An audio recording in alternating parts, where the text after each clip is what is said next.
कि कांग्रेस का कार्यकर्ता मजबूत है और आगे जाके अपनी कुर्सी पे बैठने के लिए तैयार खड़ा है और कांग्रेस की नीयत और कांग्रेस की नीति बिल्कुल स्पष्ट है और आगे की ओर कूच कर रही है। और एक आम आदमी का हाथ कांग्रेस के साथ जिस तरह हमेशा रहा करता था, उसी तरह आज एक आम आदमी जो परेशान बैठा है, लाचार बैठा है, झूठे वायदों की वजह से, 15-15 लाख के वायदों की वजह से, काला धन वापिस आएगा ऐसे ऐसे झूठे वायदों की वजह से, अग्निवीर योजना जिसने लोगों को चरमरा दिया, कमर तोड़ दी परिवारों की, लाखों परिवारों की और देश में करोड़ों परिवारों की, उस वजह से ओपीएस जो कि बहुत ही बड़ा एकदम लोगों को जिसने जला दिया, पूरे साल लोग अनशन पे बैठे रहे एक ही कामना करते हुए कि कहीं पे ये जो सरकार है जो कहीं पे गूंगी है, अंधी है, बहरी है, इसको कहीं पे समझ आएगी और ये गरीब की पीड़ा, एक लाचार की पीड़ा और एक जरूरतमंद की पीड़ा को समझ पाएगी। ना इन्होंने गरीब की पीड़ा समझी, ना इन्होंने लाचार की पीड़ा समझी, ना जरूरतमंद की पीड़ा समझी। जो ओपीएस से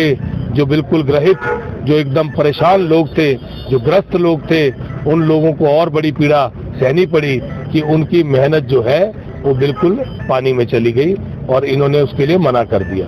हमने प्रण लिया है कि जैसे ही सरकार में आएंगे पहली कैबिनेट के अंदर ओपीएस की बहाली होगी। उसके साथ साथ सबसे बड़ा मुद्दा जो है वो महंगाई है। महंगाई ने पहले ही पूरे देश को तोड़ के रख दिया था। आज तेल, गैस, डीजल, राशन, सब्जियां, कोई भी छोटे से छोटे गरीब की कोई वस्तु को उठाओगे आप, पेंसिल तक को उठाओगे, शार्पनर के ऊपर इन्होंने ऐसे ऐसे टैक्स लगा दिए कि लोगों की कमर तोड़ दी। तो महंगाई, ओपीएस, अग्निवीर और बेरोजगारी, जिसका वायदा इन्होंने कहा था कि 2-2 करोड़ लोगों को रोजगार देंगे और करोड़ों लोग बेरोजगार बना दिए। कहा था काला धन वापस लेके आएंगे, कहा था हवाई चप्पल वाला हवाई यात्रा करेगा, कहा था कि हर घर में खुशहाली होगी, कहा था सारे कच्चे घर 2022 तक पक्के कर दिए जाएंगे। तो जितने वायदे किए थे वो सब झूठ था और कहीं ना कहीं लोगों ने पाया कि अच्छे दिन अब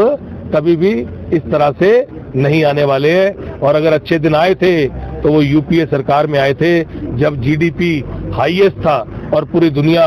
हिंदुस्तान के बारे में बात कर रही थी, जब मनरेगा ने सभी घरों के जीवन को उठा दिया था और नरेगा की वजह से करोड़ों लोगों को रोजगार घर में बैठ के मिला था, जब लोगों की आमदनी बढ़ी थी, जब लोग खुशहाल थे। आज पिछले 8 सालों से लोग लाचार हैं, परेशान हैं और हर इंसान इस चीज को कहीं ना कहीं महसूस कर रहा है।